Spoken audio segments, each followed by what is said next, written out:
താൻ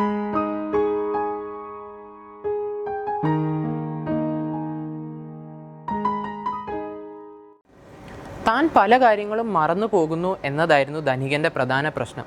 തലേന്ന് ആസൂത്രണം ചെയ്ത കാര്യങ്ങൾ പോലും പിറ്റേന്നാകുമ്പോഴത്തേക്കും അദ്ദേഹം മറക്കുമായിരുന്നു. അതുകൊണ്ട് എല്ലാം ഒരു കടലാസിൽ എഴുതി വയ്ക്കുവാൻ അദ്ദേഹം തീരുമാനിച്ചു. പക്ഷേ അന്ന് രാത്രിയായിരുന്നു അദ്ദേഹത്തിന് കൂടുതൽ പിരിമുറുക്കം. എഴുതി വെച്ച കടലാസ് എവിടെ എന്നതും പിറ്റേന്ന് രാവിലെ എഴുന്നേൽക്കുവാൻ തന്നെ മറന്നു പോകുമോ എന്നതുമായിരുന്നു അന്നത്തെ അയാളുടെ പ്രധാന പ്രശ്നം. അന്ന് രാത്രി അയാൾ ഉറങ്ങിയതേയില്ല. പ്രശ്നങ്ങൾ ഉള്ളതുകൊണ്ട് ആകുലപ്പെടുന്നവരും ആകുലപ്പെട്ട് പ്രശ്നങ്ങൾ സൃഷ്ടിക്കുന്നവരുമുണ്ട്. രണ്ട് മനോഭാവങ്ങളുടെയും പരിണിത ഫലങ്ങൾ രണ്ടാണ്. പ്രശ്നങ്ങൾ തിരിച്ചറിഞ്ഞതിന് ശേഷം നടത്തുന്ന പ്രതിക്രിയകൾ പരിഹാരത്തിലേക്കും പുനർനിർമ്മിതിയിലേക്കും നയിക്കും. ഉണ്ടാകുവാൻ സാധ്യതയുള്ള പ്രതിസന്ധികൾക്കായി കാത്തിരിക്കുന്നവർക്ക് എല്ലാം വൈഷമ്യങ്ങളായി മാത്രമേ അനുഭവപ്പെടുകയുള്ളൂ.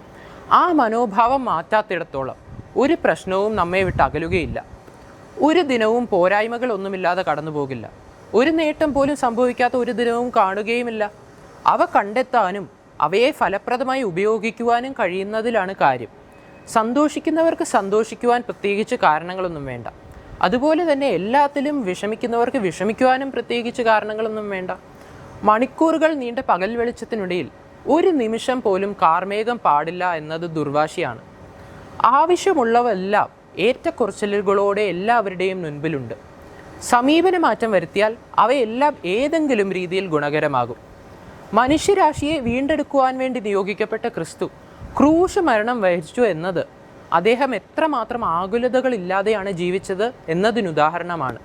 ഈ നോമ്പുകാലം പോരായ്മകളെക്കുറിച്ച് ഓർത്ത് ആകുലപ്പെടാതെ ഉള്ളതിൽ സംതൃപ്തരായിരിക്കാൻ നമുക്ക് ഓരോരുത്തർക്കും സാധിക്കട്ടെ എന്ന് ആശംസിക്കുന്നു.